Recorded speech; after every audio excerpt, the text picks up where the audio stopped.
Hello again. It's been a little bit since I've checked in. I've been moving through a lot the past few weeks. I feel like November so far has been like a deep dive in a lot of different energies.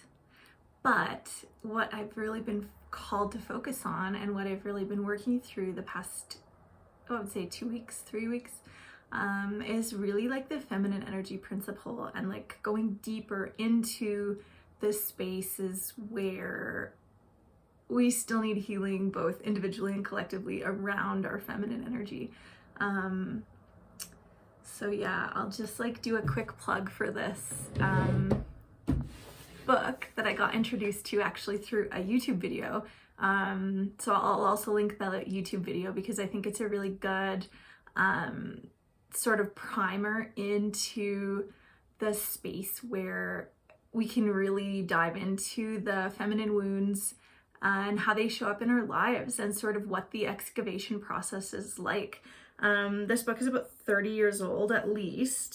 This is the 30th anniversary edition. So we'll see. I'm not sure exactly what year it was published, but it's been around for quite a while.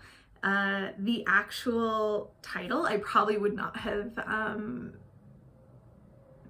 been called to really look into, except for the fact that I I tapped into this YouTube video and it really seemed to resonate with a lot of what I've been going through the past maybe 5 years or so, since I've really been consciously healing this feminine energy space and like going through my own spiritual awakening, dark night of the soul, like all of that shit.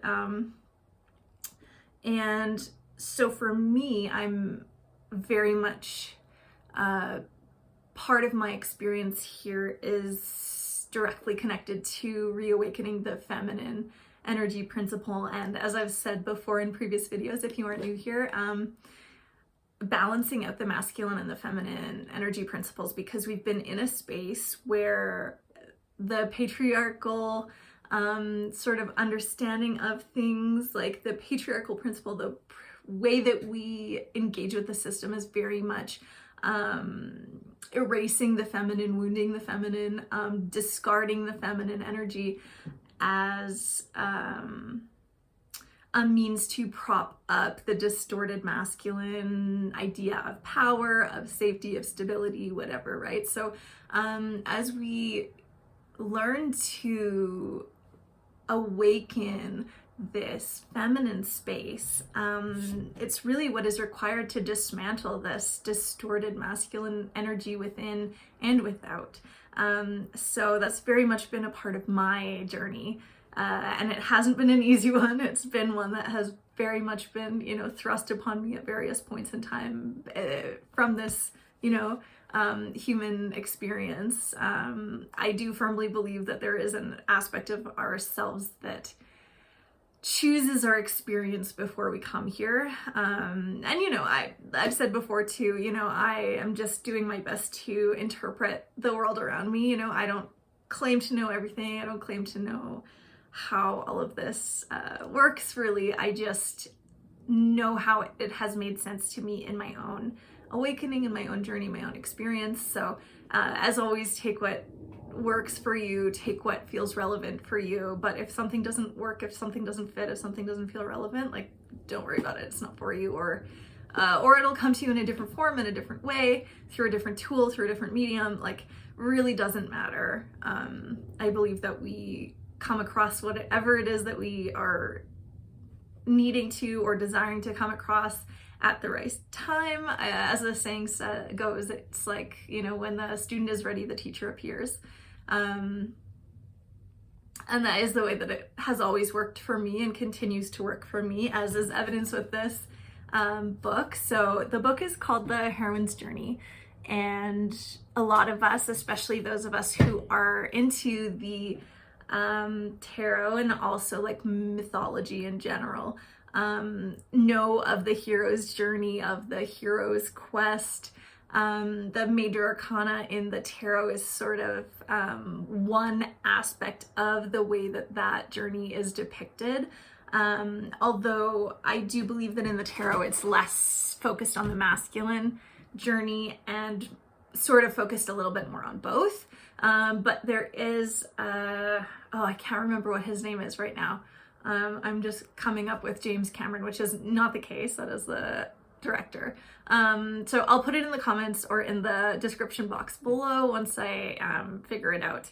I think it's Joseph something, but he is responsible for talking about the hero's journey and sort of looking at this hero archetype and the process of becoming through mythology, through different forms, through story, all of these things, the sort of quest of returning to wholeness. And so Maureen Murdock, she sort of decided to go into her own take on the feminine aspect of that journey.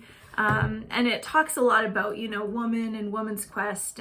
But what I really think is that it's more depicting the excavation, the journey that we go through to excavate the feminine principle, right? To heal and awaken and unify the masculine and feminine energy principles within ourselves. So I very much think that this book is going to be deeply relevant also to men and masculine identified people moving forward, because I really do believe and have witnessed in my own life, the men around me, that a lot of men are going through this as well in various ways.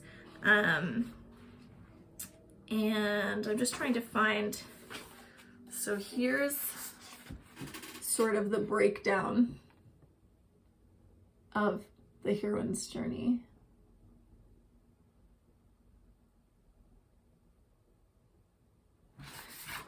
And so it's a really interesting read. I'm a little over halfway through, but like I said, I'll post the YouTube video that originally resonated with me and called me to look at this book. And it's been resonating very, very deeply for me.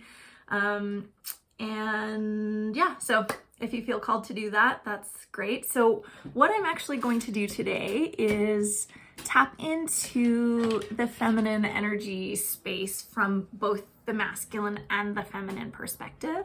So we're going to be focusing on the feminine principle that, as you know, if you've tapped into me before, you understand that I believe that we have both masculine and feminine energies in us.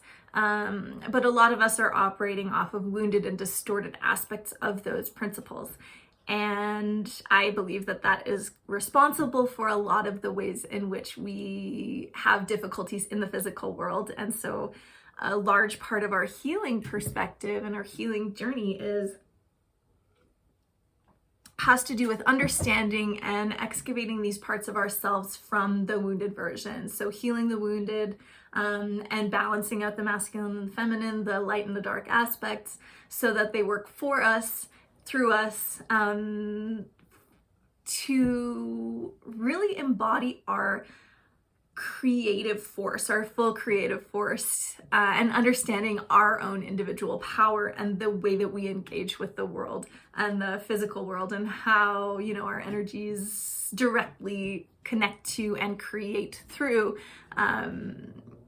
the principles, how we embody them and how we show up and how we are able to then create and manifest in the physical world. So I believe that this is a really important aspect of what we're going through as a collective, our collective ascension, our collective awakening, and our returning to wholeness, so that we can actually embody what it is that we desire to create as a collective here on this physical plane, in this reality, right now, in this lifetime. So I'm going to dive into a few different elements, but first I'm just going to do a quick clearing. So I'll just get you to take a few deep breaths as I'm lighting this up.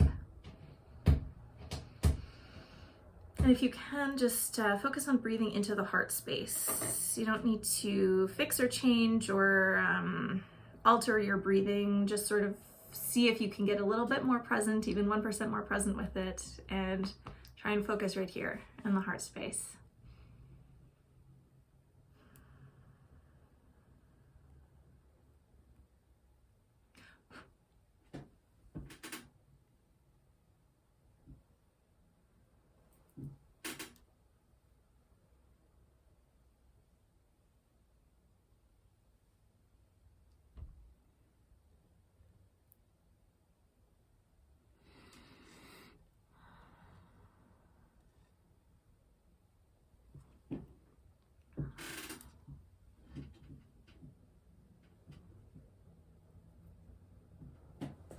periodically cleanse the decks that I may use. I'm not 100% sure what I'm all going to tap into. I thought I had another deck, but maybe I decided not to use that one. So this hopefully will be a little bit of a quicker reading today. I do have something else that I need to get to, but I've been putting off doing this reading, and today is the new moon. I don't know when I'm going to post it, but it's the new moon in Scorpio, and this felt like a good time to connect to this energy. So again, another deep breath in.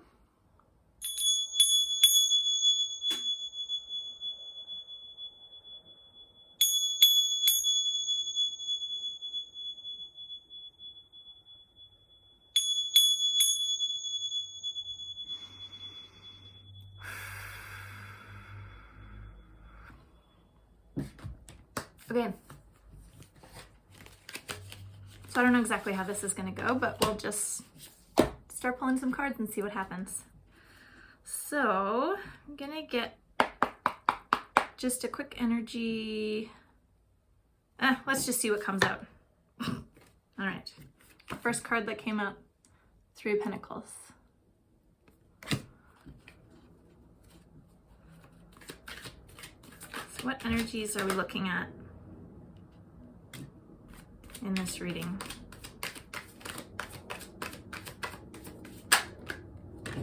Whew. All right. Okay. That seems to make sense.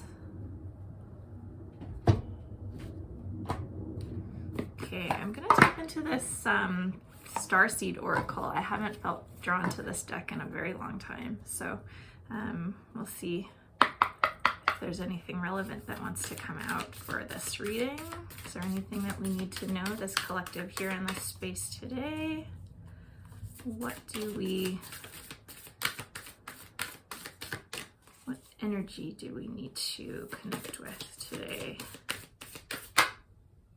All right.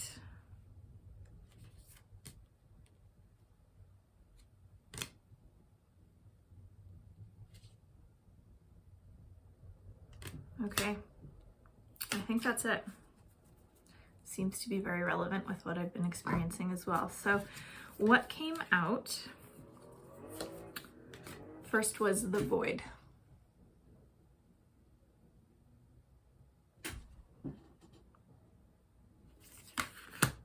Talking about inner winter, and this sort of voidal space that we're in as a collective right now. Next one was Weight of the World. Talking about boundaries, connecting to what is ours. The Great Serving. So this one is talking about transmuting anger into love, but first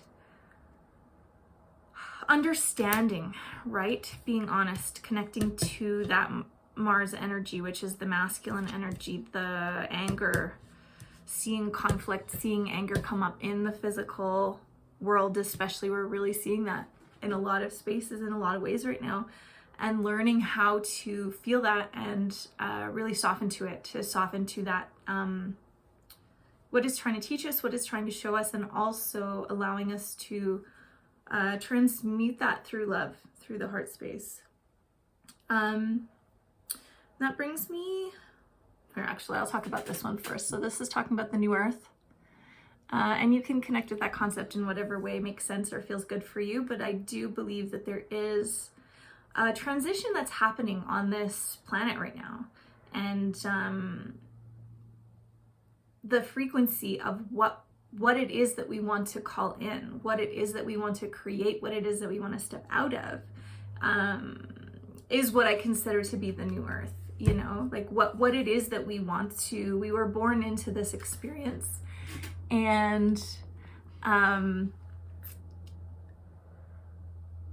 it's not necessarily what we desire to experience and what we desire to continue to embody. And so this process is allowing us to really believe in that which we desire to see, right? It says it's happening, keep holding the vision. And that's the most important thing I think that we really need to do as a collective right now is to witness everything that's coming up and still to believe, to hold on to the sanctity of the creative aspect of ourselves, which is the feminine principle, right? And it's like what we create, what we see externally starts within. It starts within, and that's the power that we have, right? Is to acknowledge our creative power and not allow ourselves to feed into this hopelessness that is being shown to us, right? And that is being witnessed within the collective, because we can hold space for it, right? We can acknowledge it. We can acknowledge those feelings of hopelessness and powerlessness and all that stuff. But what is it that we desire to experience? And if we don't believe that something's possible, we will not create it. We cannot create it without first having the vision, having the potential, having the desire, having the belief that it is possible for us to create and maintain, right? And I'll get into the tarot in a minute, but I created these cards that were originally from a set of journal prompts that I found from another YouTube creator, and I'll link her in the description box below as well. But I decided to make some cards that I thought would be relevant for readings as well. And so this one was really standing out to me, just at the bottom of the deck here. What is one area of your life where you need to raise your standards? And that one can be really difficult for us, right? Even just the standards of like, what am I allowing myself to believe? What am I allowing the world to tell me is possible or impossible, right? What am I allowing into my life that is not reflective of that which I want to embody, that which I want to experience, that which I want to create? And if I'm allowing it space in my life, in spite of the fact that I don't want it there in the first place, it's not part of what I desire to embody and experience, why is it there? Why is it there? And can we excavate that? Can we start to recognize, like, where is it that I'm allowing into my life that which I do not want to experience? And can I take full ownership of that, right? And what am I receiving from that? How am I benefiting from allowing this into my life if it is not actually what I want to, what I desire to have, what I desire to experience, what I desire to receive? And how can I start working on my belief system? So I'm just gonna see if anything else comes out, because that is a really good thing to be really tapping into as a collective and as an individual, right? Like, where is it that we need to raise our standards for ourselves and others?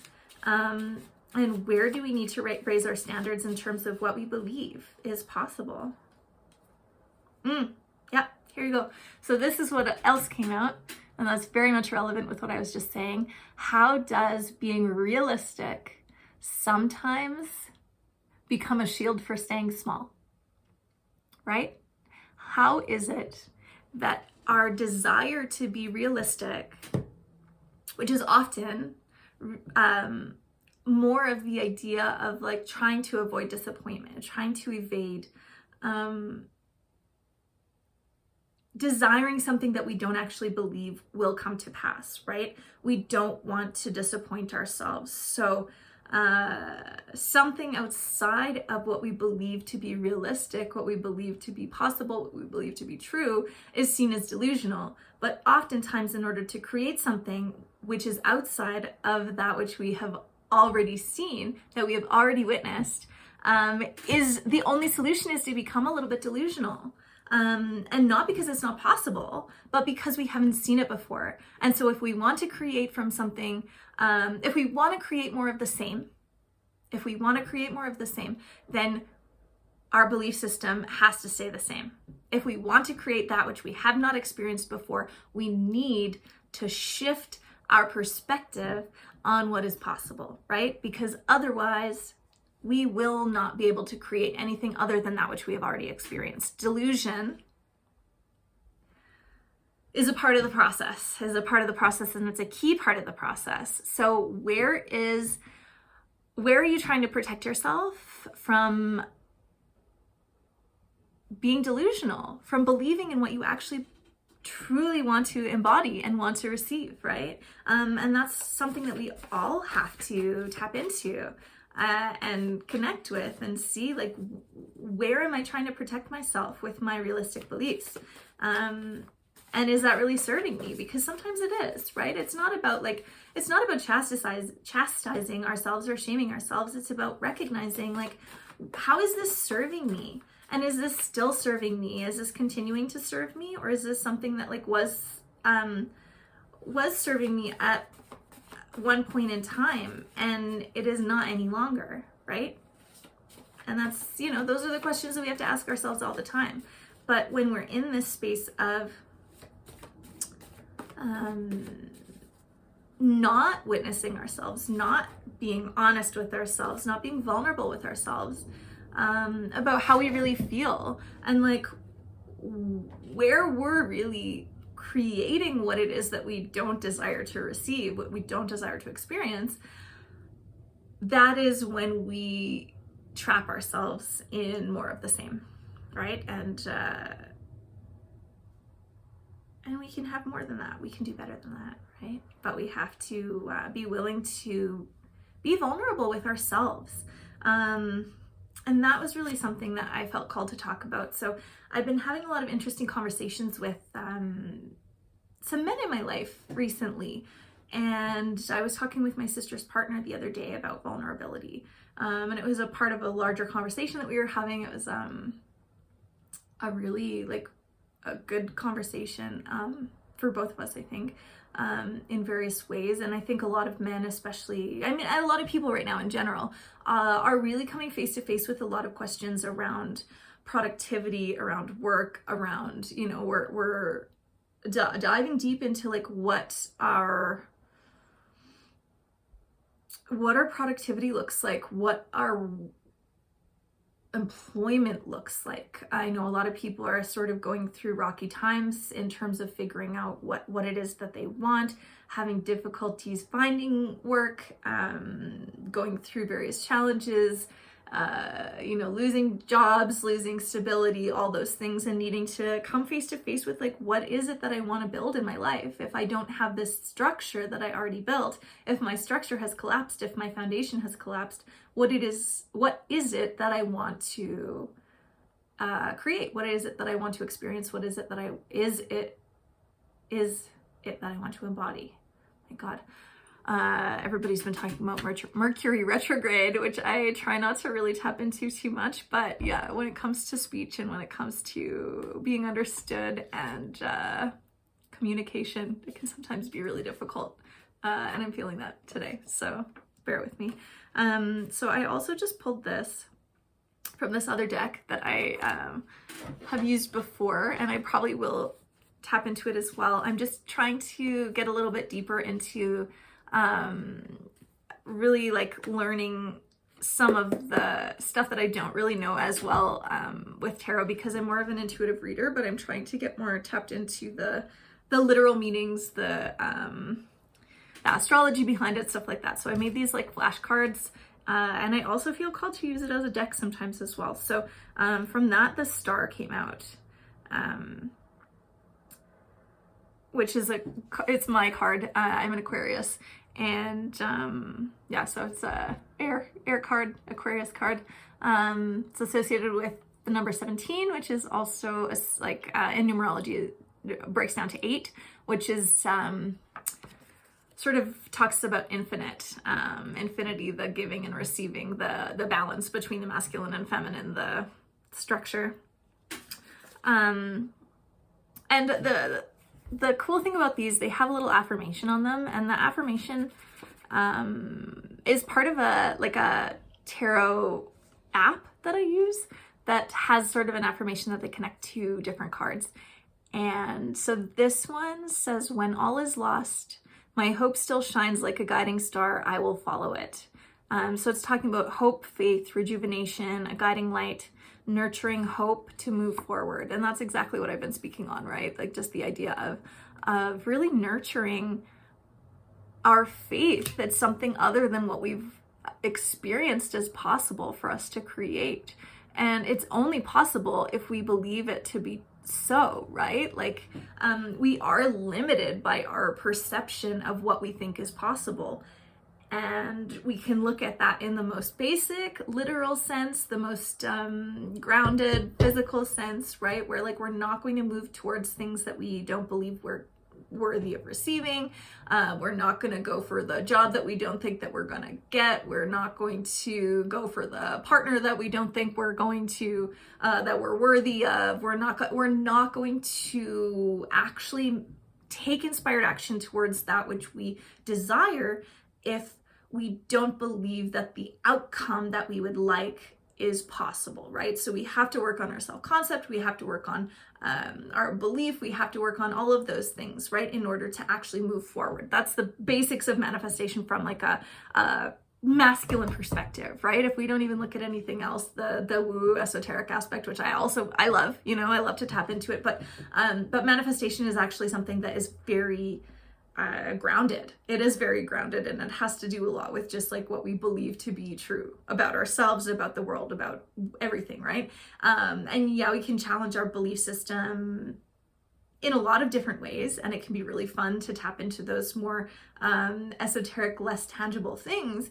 But the same principles apply, just in the sense of like, we're not going to embody, we're not going to create, we're not going to move through, we're not going to be able to build that which we don't believe is possible to be built. And yes, of course, there are some structural limitations if we look at it just from a physical worldview, and that's when the esoteric gets really interesting to tap into, right? Because when we talk about limitation, and we talk about the understanding that it is possible. I don't know 100%. Like I said, I don't know everything. I am not, I am simply just moving through that which I have been called to look at through my life, and through my life experiences, and through my experimentation, and my esoteric knowledge and all that stuff, right? But it is, and we're seeing it too in at least some versions or perspectives of quantum mechanics, which I really love to tap into as well. But I mean, obviously, like there's a lot that even quantum physicists don't know and understand about quantum reality. But there is a branch of it that talks specifically about how our observation directly shifts or impacts or collapses these potentials into the physical, tangible space. And so the observer is directly connected to the observed in a way that that directly impacts what we see, what becomes tangible, right? What collapses from a potentiality, an infinite potentiality, into the physical, concrete matter, material substance that we then see. So even the concept of limitation is a completely intense topic that is a lot more interesting and a lot more fluid than a lot of us believe and a lot of us understand from a scientific perspective.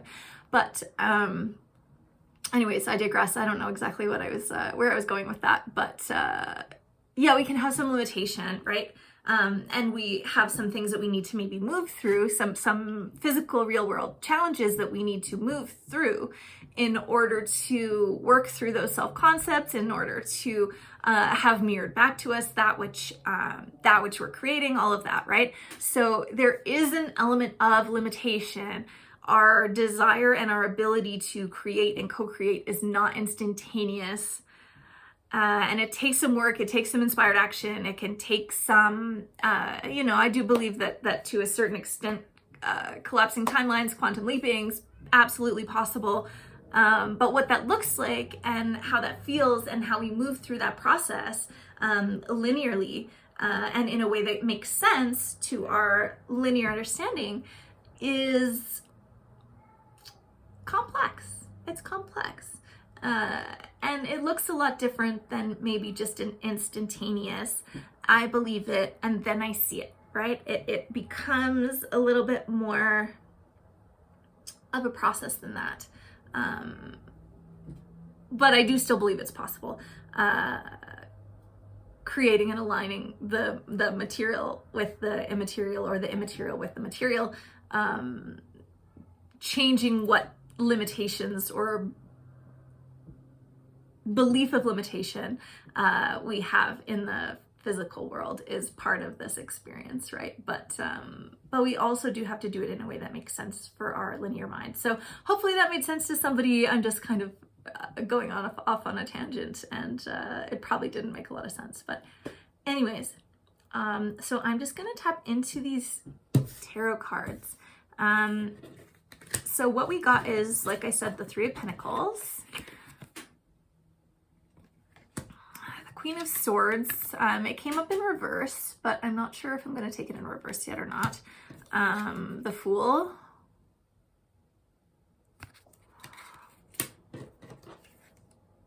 And Strength. So this is very much in line with what we've already been speaking on. Okay, so I just wanted to look into that other deck and see if anything else was standing out for me with these tarot cards. So the Three of Swords is, the Three of Pentacles, I don't know why I said Three of Swords.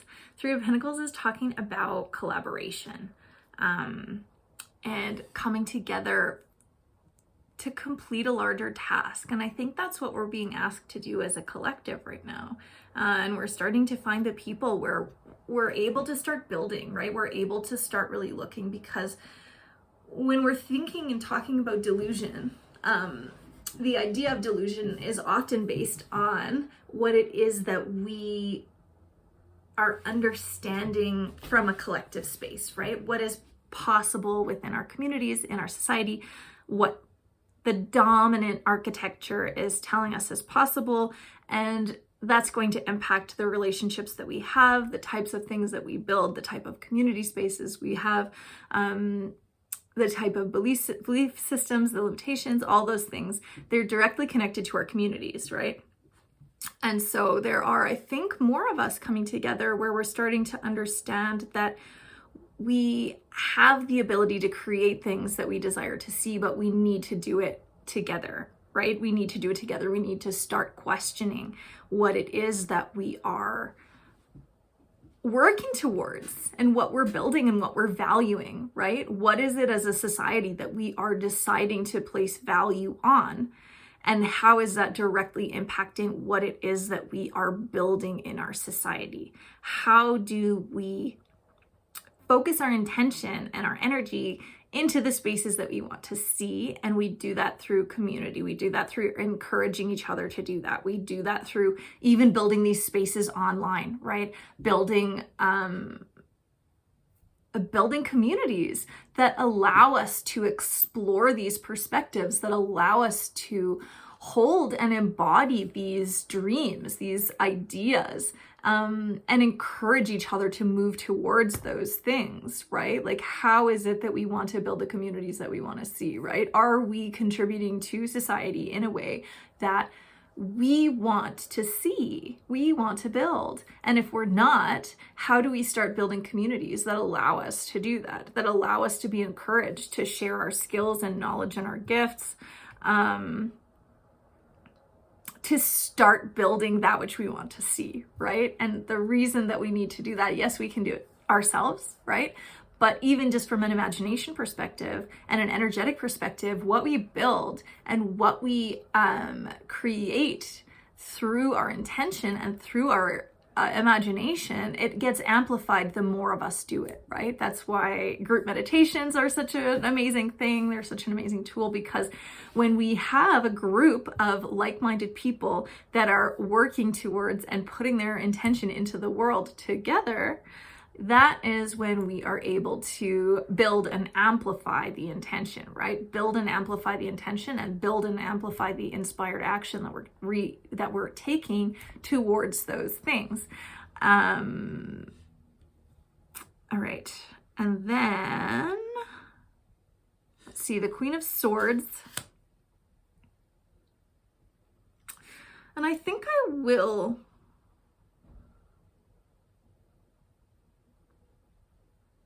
take it in reverse, but not in the traditional meaning of it. So when we're talking about the Queen of Swords,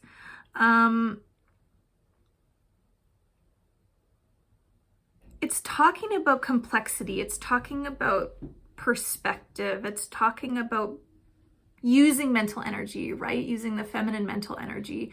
Freedom of thought. It's talking about, but sometimes it's talking about a more introverted energy. Talking about contemplation. And I think the way that I want to take this energy, and that makes the most sense to me, is like moving out of this space of being in this really contemplative energy, moving out of that contemplation and really moving into the inspired action component of it, where we're starting to then move into that community space, right? Where it's like, yeah, we can absolutely take this. It's the affirmation that comes with this Queen of Swords, this particular Queen of Swords card is, I accept that wisdom can come at an emotional cost.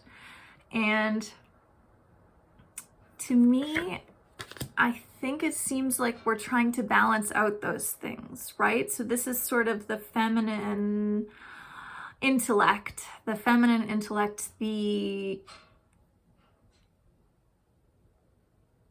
balancing out of the feminine wisdom, and allowing that to sort of come out of hiding a little bit, and allowing it to be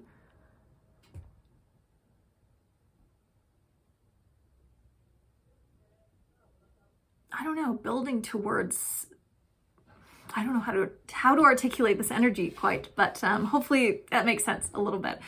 And the Fool is always all about the unknown, right? It's always all about the unknown. And I love this Fool card. I just love this whole deck so much. It's so like whimsical. And in some decks, they depict the Fool sort of as standing on the edge of a cliff. And they sort of do in a way here, but it doesn't look as if, you know, the Fool is often depicted as sort of like standing on the edge of the unknown, right? And about to take a sort of a leap of faith out into that abyss, right? That voidal space that we were seeing here, this void. And this card doesn't really depict that. It's just about this, like, it's like this really balanced figure, this really whimsical figure, and they have 3 legs, which is interesting because we are seeing the mirroring of that 3. The 3 and the 3 are sort of present. And then I'm going to get into the Strength card, but the Strength card is also the number 8. We are also seeing the 8 mirrored to us in the Star card. But there's like sort of a dog. There's a dog at the feet, which is also sort of, that's part of the archetype that, you know, the traditional Rider-Waite Fool tarot card. But this Fool is not facing into the abyss. It's not about to jump into the unknown. It's like standing on the edge of the cliff and just sort of, it's all behind it in a way. The moon, the unknown is like behind the Fool, and they know that it's there. They know that it's present. But that's not necessarily the direction that they're facing. They're not focusing on the unknown pieces. They're looking at the known. They're looking at what was already there. It's almost as if it's like they're providing a clear reflection of what they've already seen. There's a clear understanding, like they've made sense, because the Fool, when we look at the cyclical journey, right, the Fool comes after the World card. So even the Fool, it's, you know, it's 0. It's sort of the like transition point, but it's also the completion. It's what happens in between the completion and the next phase of that cycle. And And so to me, this really is talking about like everything that has been witnessed and experienced, right? And the completion of that journey. It's speaking on the knowledge that's present within that aspect, that introverted aspect of time, that Queen of Swords energy, that introverted, mysterious, like depth, the intellect, the all-knowing, the all-consuming kind of wisdom. And it's taking that all, and it's like it knows that there's this whole other endless, vast, voidal space behind them. There's the void that's behind them, but it's not a mystery. It's not a mystery. And so instead of a leap of faith, it almost looks as if they're about to take a trust fall, you know, like fall back. And so it is like this similar symbolism, but it's a little bit different, an intangible kind of difference of facing towards the unknown or allowing the unknown to catch you in a way that you know what's already present. You don't know exactly how it's going to show up. You don't know exactly how it's going to manifest in the physical world, but you have an understanding of what it's going to be at its core, and you trust it, right? And so you're moving towards it with strength, which is exactly what's coming up, you know? So this particular affirmation says, my compassion to myself sets the foundation for my compassion to others. And the 8, like I said, is all about giving and receiving. And this is about inner strength, self-confidence, mastery over polarity,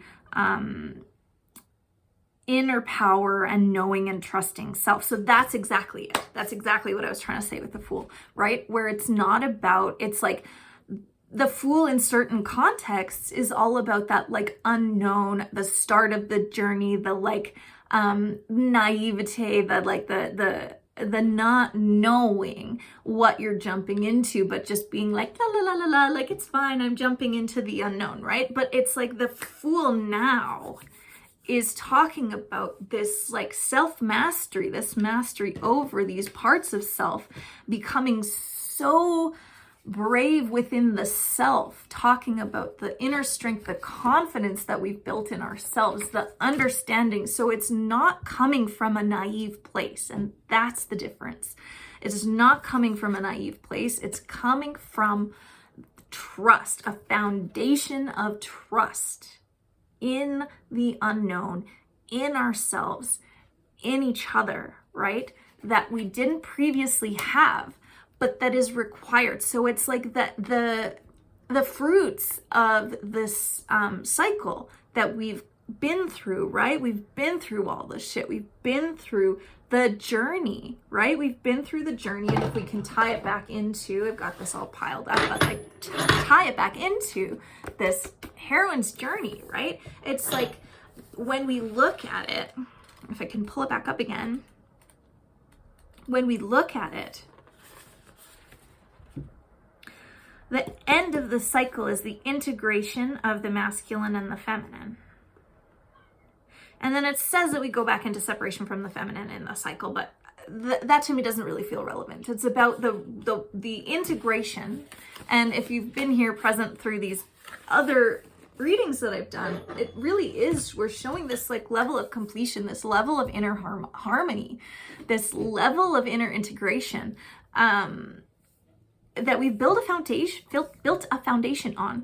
And so it's like everything moving forward, even though we don't understand exactly how it's going to manifest, right? We understand the inner workings of ourselves and each other and the world around us. And so when we're leaping into the unknown, I was going to say leaping into the divine, which is also relevant, you know? It's like when we're leaping into this space, it's not coming from an unknown space.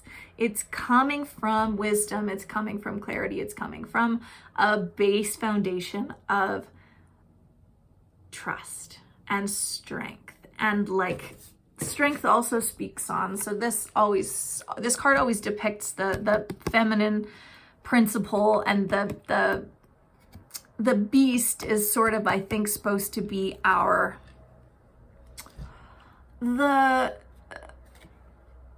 the base parts, the wounded elements of self, right? And it's sort of depicted as like the wounded masculine space or whatever, but it's more just like these base layers of self, right? All of these things, the devilish kind of things that the material world can offer us, right? These temptations, these wounded aspects of self, the way that we feed into these cycles, all of that, right? And it's like this depicts, and I think she actually has her arm around a unicorn too here, which is kind of cute. I like that. But it depicts this like harmony between those two aspects, right? I don't really like to view it as feminine and masculine when it comes to this particular reading. It's more of like all of these elements of self, right? All of these elements of self, we sort of have learned how to integrate. We've learned how to master them. We've learned how to master them without domination, without this need to control them, without need to fear them, without needing to get rid of them. It's all about just being able to harmonize with them and embody them and integrate them in a way where now we can move forward from that with clarity, with trust, right? So anyways, that's really cool. That's really beautiful. I just noticed the time. I've got to go. It feels like this is wrapping up well anyways. So that seems to be sort of like I guess I was sort of speaking on the feminine energy, but it sort of went in its own direction. So who knows what I'll actually title this, how I'll actually package this up. But I hope that it was relevant for you and what you're going through right now. Thank you so much for tapping into me, tuning in to the channel. If you want to, please like, subscribe, comment, and keep tuning in to see what comes up. And I wish you the best. Okay, happy new moon.